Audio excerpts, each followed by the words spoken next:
আচ্ছা, আপনি বলুন তো এমন কোন জিনিস যেটা পৃথিবীতে বাবা মা ছাড়া দুইবার জন্মগ্রহণ করে? বললি হালাও। বাবা মা ছাড়া? হ্যাঁ, দুইবার জন্মগ্রহণ করে। প্রশ্ন পারি না। এটা একদম ইজি, মানুষের সঙ্গে রিলেটিভ।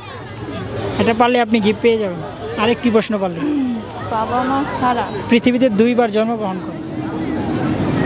বলেন তো এমন কোন পাতা আছে যে পাতা যেখানে পড়ে সেখান থেকেই উপরে ওঠে? বললি হালাও। সাধারণত আমরা কি জানি, গাছের পাতা হচ্ছে ঝরে পড়ে যায়, তাই না? বাট সেই পাতা তো আবার গাছে উঠতে পারে না। বাট এমন একটা পাতা আছে যে পাতা হচ্ছে যে পরে আবার সাথে সাথে উঠে যায়। চোখের পাতা। এটা কি নিবুত্তর? নলেজ দেখছেন? নিয়েন। শিওর? শিওর। মেয়েদের কোন জিনিস সামনে থাকে কিন্তু দেখা যায় না? ওরে বাবা, কি কয় শুনছ? আপু এটা হচ্ছে আমি মানে অনেকের লোকে শুনতাম মানে এই ধাঁধাটা, তো এখন সত্য হবে কিনা সেটা জানি না। হ্যাঁ বলো। তো বলতেছি এটা হচ্ছে কপালের টিপ।